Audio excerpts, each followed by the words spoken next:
Hey guys, Steve Zelenardo here with Remax West, Zelenardo Associates. Happy Monday morning. I hope you're enjoying your weekend. Just a real quick update on the market. Current inventory, we're at 15,105 units, so exact same as last week. And our sales are at 1,274 units, so just up about 100 since last week. So very, very similar to last week. Really nothing to really report on there. But talking about buyers and sellers, one party's winning, one party's losing. And this obviously reverted roles prior to where the buyers were always losing and the sellers were always winning. So now it's the seller losing and the buyer winning. I'll give you two examples. We just did two deals in the last couple of days. One of them was a buyer that originally hired an agent that they were working with for the last year and a half.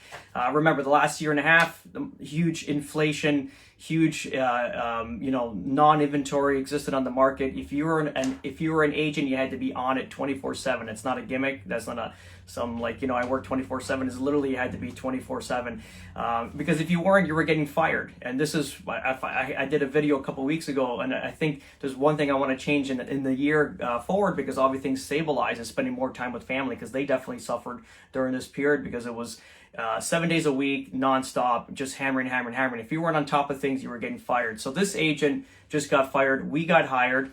What took them a year and a half, we did it in literally in 6 to 7 days of our buyer representation agreement. And it's not.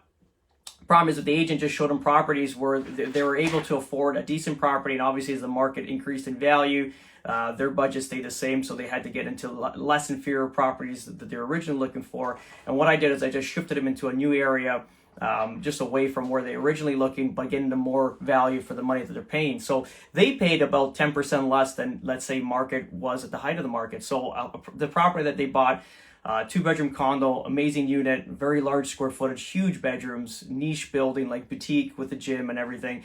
Probably about $660 at the height of the market. We picked it up for $592. They locked into their rates prior to this increase of mortgages going out, so they're going to be in a really good position. Obviously, they just got married and they have a baby on the way, so they need their own space. This is not like a luxury buy or anything like that. This is a necessity. So kudos to them. Congratulations. I'm happy we got the job. I'm happy we secured it for you guys in less than a week. So that's awesome. And talking about sellers, so we sold one of our sellers listings last night. And, we listed about 40 days ago. We had about 35 to 37 showings during that period. And, we held it back for an offer situation in the beginning. So a bidding date. So, we had about 5 to 7 showings. The market's starting to turn at that point. We knew it, and I advised them.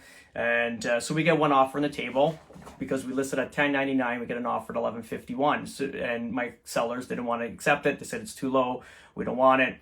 Because the neighbor sells at $12.60 at the height of the market, but that's a month of spread. So obviously it's a different market. You have to coincide. And, I can only do is advise. I can't, forge a signature or get them to sign something under duress. So it's basically telling them, your first offer is going to be probably your best offer in this market. This is not the yesterday market where your later offer is going to be better because the market's increasing and the inventory is getting down and your price is going to get higher. This is reverting the other way. So the longer you stay in the market, the lower the price goes. It's obviously just a reverse application. And it's exactly what happened. We didn't accept $11.51.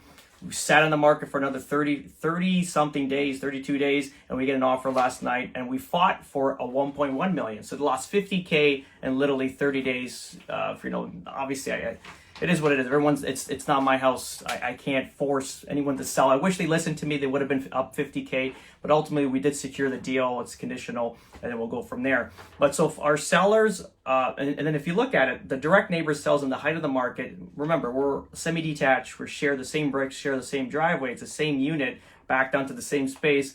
And we sold, and that one sold for $12.60 at the height of the market, and we sell for $1.1 million, which basically equals 13% down in value from the height of the market.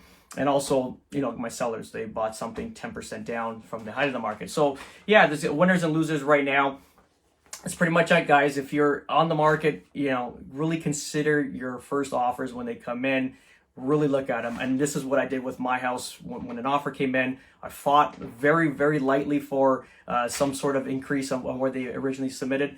They weren't going for it, and I secured the deal right away because I know it's a race to the bottom. We've been here, and thank God I did secure that deal at $2.3 million, because now the house that started at 2,688 or something of that nature down to 2.348, and those are much better properties than mine, and I secured mine at 2.3.